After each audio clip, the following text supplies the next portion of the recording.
Bienvenue sur ma page YouTube, moi c'est Franck pour l'étudiant camerounais en Chypre du Nord. Aujourd'hui on va développer sur le sujet le coût de la vie en Chypre du Nord. Donc si tu veux tout savoir à propos de la Chypre du Nord, regarde cette vidéo jusqu'à la fin. On va débattre sur le sujet de le logement, la nourriture, le crédit de communication et les différentes chambres et les appartements à quel prix vous pouvez les avoir. Donc si tu es nouveau sur ma page YouTube, abonne-toi et active la cloche de notification. Et si tu veux voir les différentes annonces que j'ai déjà fait, va voir mes anciennes vidéos et tu seras plus informé. On se retrouve tout à l'heure. Ciao. Nous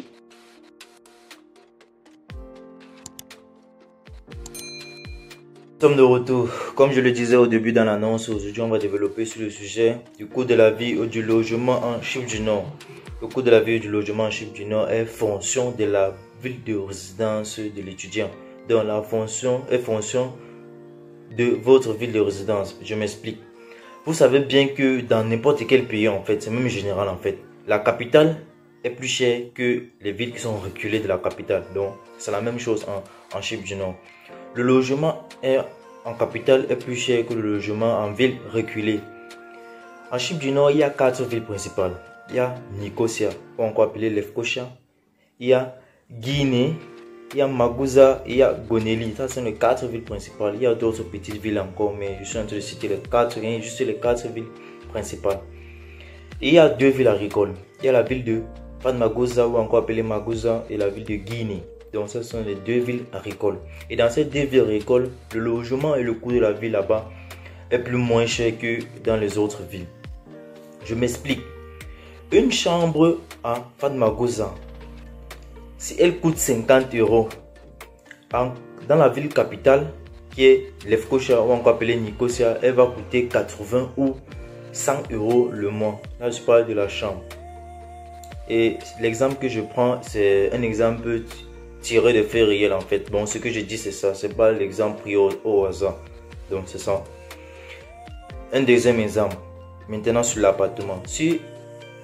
Et en fait, je vais m'expliquer pour des appartements. Les appartements ici, là, c'est fonction du nombre de chambres qui est à l'intérieur. Un appartement ici avec 2 chambres à l'intérieur appelé 2+1.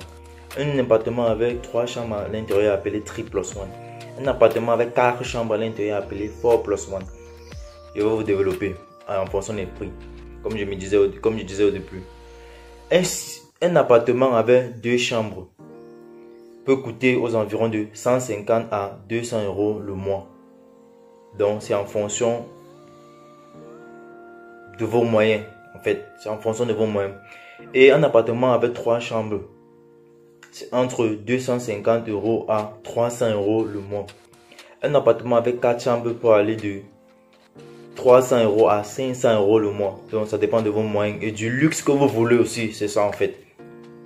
Si tu veux un appartement luxueux, il faut aussi préparer un argent, une somme d'argent qui est égale au confort que tu auras en fait, c'est ça. Et prenons maintenant la deuxième partie qui est la nourriture. La nourriture dans les villes agricoles et les villes capitales, je peux dire il y a une petite différence, juste une petite différence. La différence, elle est basée sur le transport. Bon, le transport des aliments des villes agricoles à la capitale. Donc c'est ça, c'est juste ce transport qui fait la différence sur le coût des aliments en fait. Donc c'est juste ça, c'est un petit pourcentage qui sont mandés juste sur le prix des aliments. Mais les aliments ici sont très abordables, la nourriture est très abordable. Si vous voulez, vous allez pouvoir aller faire les recherches sur Google, etc. C'est même des conseils que je vous donne.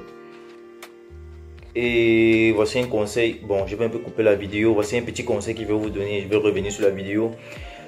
Lorsque vous voulez voyager, vous voulez aller dans n'importe quel pays étudier, renseignez-vous à ceux qui ont déjà été dans ce pays ou ceux qui sont dans ce pays. Prenez les informations chez eux ou soit allez chercher sur Google. Renseignez-vous sur Google, évitez d'écouter les gens dire que telle personne est allée là-bas, m'a dit là-bas est facile. Là-bas, ça se passe comme ça. Non, c'est souvent faux. C'est souvent pour vous exciter à voyager. Arrivez-vous vous rendre compte que la vie dans ce pays est tellement difficile que je suis calé, je suis dans un piège.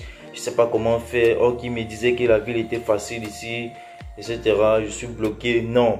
Allez sur Google, vous prenez tous les renseignements avant d'arriver dans ce pays-là. Et la partie conseil est finie. Revenons sur la vidéo.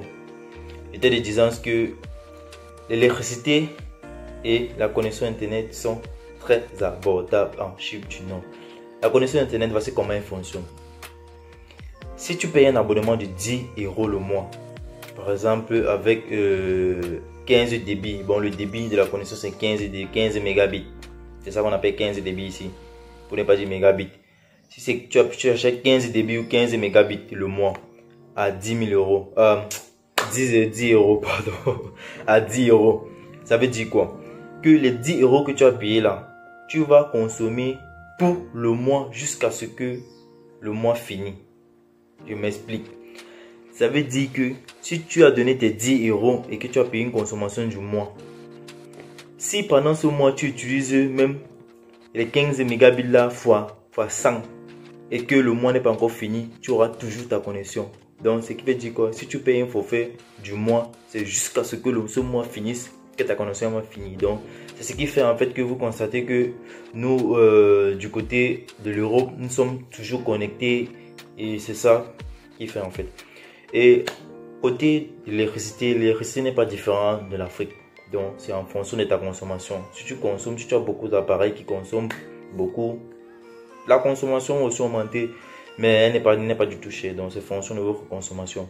Et pour ceux qui veulent avoir certaines idées à propos de ce que je suis en train de dire, de l'appartement, des chambres, je vais mettre des photos à la fin, des images des différents appartements et chambres à la fin de la vidéo. Donc si tu veux avoir quelques informations à propos, regarde la vidéo jusqu'à la fin.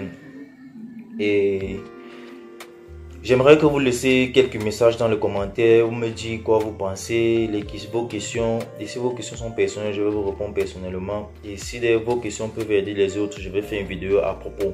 Bon, moi c'est Franck Paula, étudiant camerounais en Chypre du Nord. À nous revoir dans une autre vidéo sur un nouveau thème. Portez-vous bien et ciao.